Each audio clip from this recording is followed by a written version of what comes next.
구독자 여러분 안녕하세요. 최근 미국 연준 파월 의장이 3월 3일 갑작스럽게 0.5% 금리를 내린 이후에 미국 증시, 한국 증시 모든 게 흔들리고 있습니다. 금리를 내리는 건 호재가 아닌가요? 과연 이것으로 인해서 경제 위기가 올 수 있는지, 아니면 이에 대비해서 우리는 어떤 투자를 해야 되는지 한번 생각해 보겠습니다. 그리고 앞으로 여러분이 투자를 할 때 금리 주기에 대해서 항상 생각을 해야 됩니다. 그래서 제가 이번에는 경기 순환 주기를 설명을 드리면서 여러분께 각각 경기 순환 주기에 어떤 투자를 해야 되는지, 그리고 지금은 어떤 단계에 와 있는지 같이 설명을 드리겠습니다. 이번 영상 시작하겠습니다. 기준금리를 선반영하는 미국의 2년 만기 채권 금리는 계속해서 하락하면서 지금 0.5%를 기록하고 있습니다. 3월 3일 파월 연준 의장이 0.5% 금리 인하를 하고 나서도 2년 만기 채권 금리는 계속 내려가고 있는데요. 이건 뭘 의미하는 걸까요? 사람들은 파월 연준 의장이 0.5% 금리를 내려줬음에도 불구하고 더 내려달라고 요구하고 있는 것입니다. 지금 미국 금리가 1%입니다. 그런데 0.5%까지 내렸다는 것은 추가적으로 0.5%만큼의 더 금리를 내려달라, 이렇게 지금 외치고 있는 것입니다. 그래서 아마 이번 3월 FOMC 그리고 다음 FOMC 때에는 금리를 계속해서 내릴 가능성이 크다고 봅니다. 다음에 나스닥 지수 볼게요. 나스닥 지수는 2월 말 한 차례 저점을 형성하고, 그리고 오늘 다시 저점 부근까지 내려왔다가 지금 올라갔어요. 이걸 쌍바닥으로 봐야 할지 아니면은 본격적인 하락의 시작으로 봐야 할지, 저는 쌍바닥 쪽에 한 표를 던지고 싶지만 일단은 지금 글로벌 악재가 많이 남아있기 때문에 추가 하락도 염두를 해둬야 될 것 같습니다. 이게 이제 위기인지 아닌지는 뒤에 가서 천천히 다시 한번 논의를 해보겠습니다. 그럼 미국 증시가 왜 이렇게 흔들렸을까? 첫 번째로는 WTI 유가가 어제 거의 10% 빠졌습니다. 지금 유가가 그 친구 때문에 수요가 줄어드는 와중에도 주요 석유 수출국들의 추가 감산 합의에 실패하면서 공급 과잉 우려로 폭락을 했습니다. 그러니까 어떤 상품이든 가격은 수요 공급에 의해서 결정이 됩니다. 가격이 오르기 위해서는 수요가 공급보다 많아야겠죠. 가격이 떨어지려면은 수요보다는 공급이 많아야 됩니다. 근데 지금 그 친구 때문에 수요가 적나요, 많나요? 적습니다. 수요 자체는 적은 상태인데 공급이 지금 너무 많아서 떨어지는 거예요.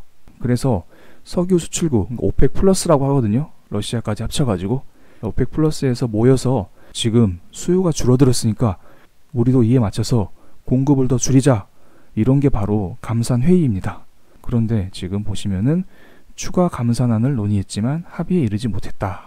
공급을 줄이지 못했으니 유가는 하락하는 게 맞습니다. 이건 충분히 악재로 작용할 수 있고요. 그리고 이제 두 번째 악재는 또 그 친구 악재죠. 그 친구 악재는 제가 길게 말하지 않겠습니다. 다 아실 테고 윗분들이 좀 싫어하니까. 그리고 좀 호재도 하나 나왔습니다. 미국은 한국 시각으로 금요일 밤에 고용 지표를 발표합니다. 2월달 신규 고용이 예상치인 17만 건을 넘어서 27만 건으로 선방했습니다. 그러니까 10만 건이 더 많았다는 겁니다. 그리고 다시 실업률도 보시면은 3.5%로 다시 떨어졌죠. 그러니까 그 친구가 아무리 와도 아직까지 미국의 2월 고용 지표는 튼튼하다, 이걸 말하고 있습니다. 하지만 이제 앞으로 어떻게 될지는 좀 더 까봐야 알 것 같습니다. 그리고 여러분이 주의 깊게 보는 달러 인덱스는 96까지 내려왔어요.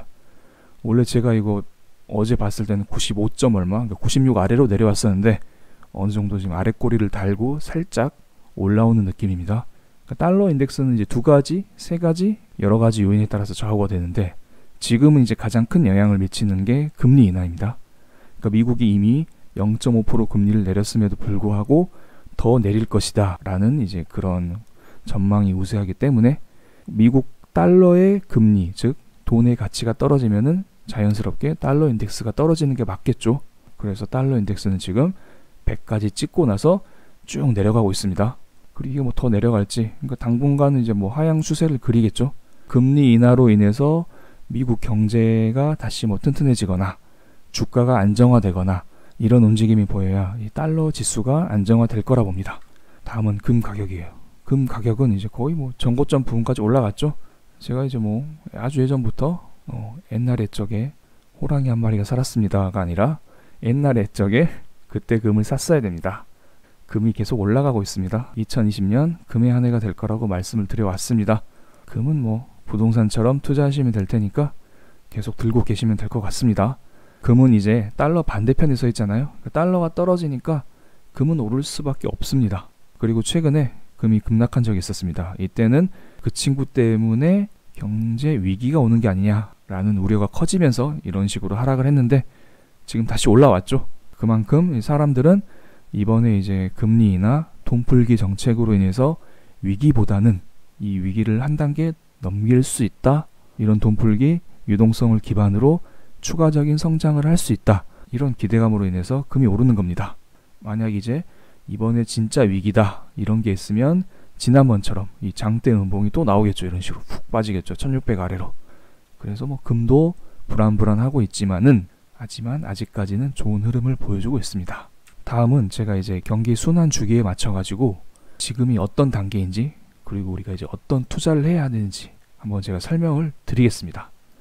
좀 어려울 수도 있는데 최대한 쉽게 설명드려 볼게요. 다음에 이제 미국의 기준금리를 나타낸 차트입니다.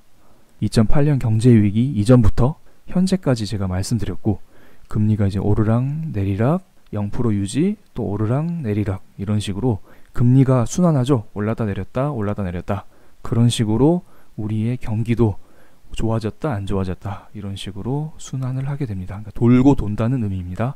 금리를 올리고 내리고 이게 어떤 의미인지 아주 간단하게 설명드릴게요. 좀 이해가 안 되시면 좀 외우셔도 돼요. 그만큼 중요한 겁니다. 금리를 올리는 것은 경기를 위축시키는 거예요. 금리를 내리는 것은 경기를 부양시키는 겁니다.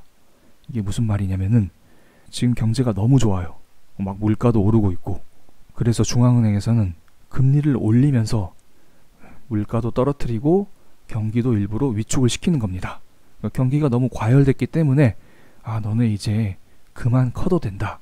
그러니까 조금 우리 천천히 성장하자 이런 의미로서 금리를 올리게 됩니다. 그리고 또 이제 금리를 올리는 가장 큰 이유 중 하나는 혹시 나중에 경제 위기가 왔을 때 이제 금리를 내리면서 경기를 살려야 되잖아요. 그때 쓸 수 있는 카드를 확보하기 위해서 미리미리 금리를 올려두면서 약간 기를 모으는 개념이에요. 그러니까 나중 최종 보스를 만났을 때 필살기를 확보하기 위해서 좀 기를 많이 모아주는 개념이죠. 그에 반해서 이제 금리를 내리는 것은 뭐냐?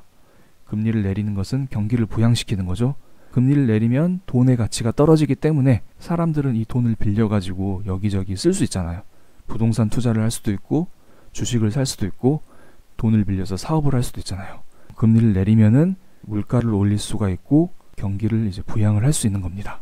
자, 그럼 우리는 이제 2008년 서브프라임을 제가 설명을 드리겠습니다. 그때 당시 왜 경제 위기가 발생했냐? 이런 건 제가 설명 안 드릴게요. 이때 금리 관점에서 경기 순환 4주기를 설명을 드리겠습니다. 미국이 예전부터 금리를 쭉 지금 올리고 있었어요. 지금 주황색 보이시죠? 그때 당시에는 금리도 올리고 있었고 부동산도 올라가고 주식도 올라가고 반대로 안전자산의 가격은 떨어지고 있었습니다. 금리를 올리는데 왜 부동산과 주식이 올라가냐? 약간 의구심을 드시는 분들이 계실 겁니다. 요즘 관점에서 생각하면 좀 다르죠. 요즘에는 금리를 내리면서 부동산과 주식이 계속 올라가잖아요. 과거에는 좀 달랐습니다. 그러니까 과거 상태가 오히려 정상 상태예요. 설명을 해볼게요. 금리를 올리게 되면은 돈의 가치가 올라가기 때문에 사람들이 이 돈을 빌려서 부동산과 주식 투자하기가 좀 어렵습니다. 이게 맞죠? 근데 오히려 반대로 생각하면은 금리를 올려도 이 부동산과 주식이 오른다는 것은 그만큼 경제가 성장하고 있기 때문이라고 생각하시면 돼요. 금리가 2%일 때랑 5%일 때랑 생각을 해볼게요. 금리가 5%면 분명히 돈을 빌려서 투자하기가 두렵습니다. 하지만 5% 금리로 대출을 받아서 투자를 했음에도 불구하고 부동산과 주식이 더 오른다는 것은 그만큼 경제가 더더욱 성장하고 있다는 것을 의미하죠. 여기까지 이해됐죠? 이게 바로 이 호황기를 말합니다. 이 주황색 박스 친 호황기입니다. 하지만은 평생 금리를 올릴 수가 없어요. 어느 순간에 도달하면은 미국 연준은행은 금리를 동결할 수밖에 없습니다. 이때부터 우린 조심을 해야 돼요. 금리 인상은 제가 경기 위축을 말한다고 했잖아요. 금리를 올리면서 경기를 계속 눌렀음에도 불구하고 부동산 주식이 계속 오르고 있죠. 이만큼 경제가 좋다는 거예요. 근데 어느 순간 한계에 다다르면은 금리를 올릴 수가 없습니다. 우리가. 제가 올리는 게 아니라 미국 연준은행이 올리죠. 그때부터 조심을 해야 돼요. 뭔가 경기 고점이 왔기 때문에 더 이상 금리를 올릴 수가 없는 거예요. 그리고 실제로 2007년 8월 달에 미국은 갑자기 이머전시 컷, 긴급 회의를 열면서 금리를 내리게 됩니다. 이때부터 금리를 내리는데 부동산과 주가는 계속 하락합니다. 실제로 2007년 8월 달 그때 주가를 볼게요. 2007년 8월 달에는 어느 정도 주가가 쫙 올랐습니다. 금리 인하 효과죠. 하지만 금리 인하를 했음에도 불구하고 경기가 부양되지 않자 주가는 고점을 형성하고 1년 넘게 쭉쭉쭉 빠지면서 나스닥 지수 기준으로 50% 이상, 거의 60% 가까이 하락을 했습니다. 반토막 이상이 났습니다. 이때는 미국 연준은행에서 금리를 내리면서 경기 부양, 부동산 상승, 주식 상승을 유도를 하게 됩니다. 하지만 실제로 금리를 계속 내림에도 불구하고 경기는 추락하고 부동산과 주식은 하락하게 되죠. 이게 바로 후택입니다. 이때에는 달러, 금, 채권 같은 안전자산이 상승하게 되고 부동산과 주식은 하락하게 됩니다. 실제로 미국 연준은 0%까지 금리를 내렸습니다. 그리고 한동안 0%가 유지되고 있죠.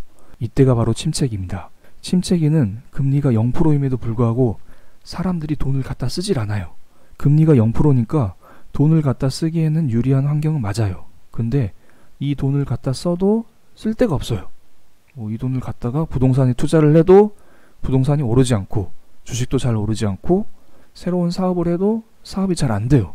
그렇기 때문에 금리가 0%여도 바로바로 경기 개선 효과가 나타나지 않는 겁니다. 그래서 이제 침체기 때는 이러한 저금리를 기반으로 추후 성장을 도모하는 단계라고 생각하시면 됩니다. 그래서 지속적인 침체기를 유지하게 되면은 슬슬 경기가 살아나기 시작합니다. 주식도 올라가고 부동산도 올라가고 여러 가지 경제 지표도 조금씩 상승하게 됩니다. 그래서 본격적으로 경제가 회복이 됐다 싶으면은 미국은 다시 금리를 올리기 시작합니다. 실제로 2015년 12월 달에 미국은 정말 오랜만에 금리를 올리기 시작했습니다. 이때부터 거의 2018년 하반기까지 금리를 쭉 올렸습니다. 이때에도 과거 2008년 서브프라임 이전과 비슷합니다. 계속 경제가 성장하기 때문에 미국은 금리 인상을 통해서 이걸 일부러 찍어 누르려고 해요. 제가 이런 표현을 쓴다고 해서 조금 오해를 할 수도 있지만은 정확히 말해서 찍어 누른다는 표현보다는 약간 경기 과열을 시킨다는 의미로 생각하시면 돼요. 이런 거 있잖아. 워워워 진정해. 연준은 시장에 진정해를 외치면서 앞으로 위기가 닥쳤을 때 쓸 수 있는 필살기를 하나씩 확보하는 겁니다. 이때에도 역시 금리를 올렸음에도 불구하고 경제가 너무 좋기 때문에 주식과 부동산이 계속 오르고 안전자산은 하락하게 됩니다. 하지만 영원히 금리를 올릴 수 없기 때문에 금리는 결국 동결을 하게 되고 그리고 2019년 6월 달에 금리를 내리게 됩니다.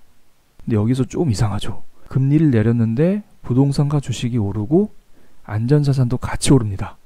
이게 신기합니다. 왜 그럴까요? 이때는 보험적인 금리 인하였기 때문입니다. 경제 지표가 좋고 경제 위기에 기미가 보이지 않았음에도 불구하고 당시 미국과 중국의 무역 갈등이 심화됐기 때문에 이를 조금이나마 커버하기 위해서 보험적으로 금리를 내렸습니다. 2019년 3번 내렸습니다. 근데 여러분, 보험적 금리 인하인지 이게 위기에 대비한 금리 인하인지 이건 솔직히 지나봐야 합니다. 아무도 몰라요. 그래서 그때 당시에 논란이 많았던 것은 사실입니다. 그리고 2020년 3월 3일 금리를 또 내렸습니다. 그럼 이게 진짜 위기의 시작인지 아니면 이번에도 보험적인 금리 인하일까요? 정확한 것은 지나봐야 합니다. 하지만 제가 2008년도와 비교해서 잠깐 설명을 드리겠습니다. 2008년도에서 한 번 금리를 쭉 내렸다가 조금 쉬었다가 또 금리를 내렸죠. 이번에도 마찬가지예요. 2019년도에 금리를 한번 쭉 내렸다가 좀 쉬었다가 다시 금리를 내린 겁니다. 그런데 당시 2008년도에는 이미 2007년 말부터 경제 지표가 안 좋아지고 그리고 금리를 한번 내렸을 때 이미 주가가 상당 부분 떨어졌습니다. 그리고 금리를 더 내리니까 오히려 이때는 주가가 조금 떨어지고 바로 반등했어요. 그러니까 금리 인하 이퀄 주가 하락, 부동산 하락, 안전자산 상승 이런 공식이 성립했던 시기죠. 하지만 최근엔 달라요. 이미 금리를 2.25%에서 금리를 3차례 내렸습니다. 그럼에도 불구하고 부동산과 주식이 상승했습니다. 그러니까 과거와는 달라요. 과거에는 주가가 금리를 한번 내렸을 때 주가가 반토막이 났다라면은 이번에는 오히려 주가가 몇십 프로, 수십 프로 증가를 한 상태죠. 그래서 과거와 똑같은 논리로 이런 세상을 바라보면 안 됩니다. 그리고 제가 늘 드리는 말씀이 있습니다. 블랙 성대모사로 다시 한번 가보겠습니다. 2008년 이후 우리는 과거와 다른 세상에 살고 있습니다. 돈이 무한대로 풀리는 유동성의 세상에 살고 있습니다. 그래서 우리는 2008년 이전과 비슷한 방식으로 투자를 하면 안 됩니다. 제가 오랜만에 블랙 성대모사를 하다 보니 많이 어색합니다. 어쨌든 우리는 이번 금리 인하를 위기의 가능성이 있다? 뭐 이 정도는 맞습니다. 왜냐면은 경제가 좋으면은 금리를 내릴 이유가 전혀 없습니다. 경제가 안 좋기 때문에 지금 금리를 내리는 거죠. 그래서 위기로 인식하는 건 맞지만 앞으로 우리에게 주어질 양적 완화, MMT 등등 여러 가지 카드를 고려했을 때 과거와 똑같은 방법의 하락이 온다? 이렇게 섣부르게 판단하는 것은 오산입니다. 경기도 오산이 아닙니다. 그럼 이런 경기 순환 주기에는 우리는 어떤 투자를 해야 될까요? 최근에 2015년 12월 달부터 지속된 호황기를 한번 볼게요. 이때는 기본적으로 금리가 오르고 주식과 부동산이 오르고 안전자산이 떨어지는 단계입니다. 이때에는 오히려 안전자산의 비중을 늘리는 게 낫습니다. 그 이전에 회복기 단계에 이미 주식을 빵빵하게 확보를 해놨다가 점점 주가가 오르고 안전자산이 떨어지기 시작하면은 이 비율을 조정하는 거죠. 이제 주식이 조금씩 오르니까 오른 만큼을 팔아서 안전자산에 집어넣어 놓는 거예요. 그러다가 본격적으로 금리가 내려가기 시작하면 우리는 어떻게 해야 되죠? 주식의 비중을 더 줄이고 안전자산을 확보하든지 아니면 본격적인 위기에 대비해서 현금을 쟁여놓는 게 좋습니다. 이게 바로 정석적인 투자 방법입니다. 실제로 저 같은 경우에도 제가 계속 말씀드렸죠. 부동산과 금에 투자를 하시라 이런 식으로 말씀을 드렸습니다. 저 같은 경우도 지금은 부동산을 제외한 금융상품에서 주식과 금을 거의 반반 정도 들고 가고 있습니다. 금의 비중은 이미 2019년도에 최대한 확보를 해놓은 상태고요. 그런데 이런 투자 방법이 지금이 후택이라고 생각하면 맞는 겁니다. 과거 2008년 기준으로 따지면은 금리 인하가 후택이에요. 그렇기 때문에 안전자산을 빵빵하게 확보를 해놓는 게 중요합니다. 그게 솔직히 저는 맞는 투자 방법이라고 봅니다. 왜냐면은 결과가 어떻게 됐든 간에 지금 안전자산도 오르고 있잖아요. 항상 그래서 투자 비율이 되게 중요합니다. 그런데 어떤 사람들은 아니다. 지금은 후퇴기가 아니다. 호황기의 지속이다. 연장이다. 이런 말을 씁니다. 아직도 호황기다. 물론 이것도 지나봐야 아는 겁니다. 지금의 금리 인하가 보험적인 금리 인하인지 아닌지, 지금의 단계가 호황기인지 후퇴기인지 이런 거는 나중에 지나봐야 아는 것입니다. 하지만 저는 아직도 호황기의 연장이다. 이런 식으로 저는 말씀을 드리고 싶습니다. 물론 후퇴기가 올 수도 있습니다. 사람 일은 100% 장담할 수 없죠. 그래서 제가 계속 금 얘기를 했잖아요. 안전자산인 금을 확보하시라. 실제로 저는 금을 많이 사들여 놓은 상태입니다. 그럼 또 저한테 왜 너는 달러나 채권을 안 사고 금을 샀냐? 이런 얘기를 드릴 수 있습니다. 이 부분은 저의 지난 영상들을 참고해 주시면 감사하겠습니다. 다음 경제지표 하나 체크하면서 마무리하겠습니다. 여러분, 제가 하이힐드 채권금리 스프레드를 계속 말씀을 드렸습니다. 지금은 회사채 금리 때문에 경제 위기가 오느냐 마느냐 이런 기로에 서 있습니다. 지금 보실 기업의 회사채 금리를 나타내는 하이힐드 채권금리가 전 고점 수준으로 다시 올라왔습니다. 이 수치가 급격하게 증가하면은 미국발 경제 위기가 올 가능성이 매우 큽니다. 그래서 여러분은 이 수치가 점점 안정화되는지 떨어지는지 이걸 꾸준히 체크하면서 대응하는 게 어떨까요? 그래서 여러분, 지금은 뭘 사야 할까요? 위험자산과 안전자산을 골고루 사는 게 중요합니다. 지금은 확률적으로 봤을 때 호황기가 지속될 가능성이 크기 때문에 주식도 어느 정도 담아가는 게 중요하고, 하지만 조금이나마 경기 위축의 가능성, 후퇴기의 가능성이 있기 때문에 기본적으로 금 같은 안전자산을 꾸준히 확보하는 게 중요합니다.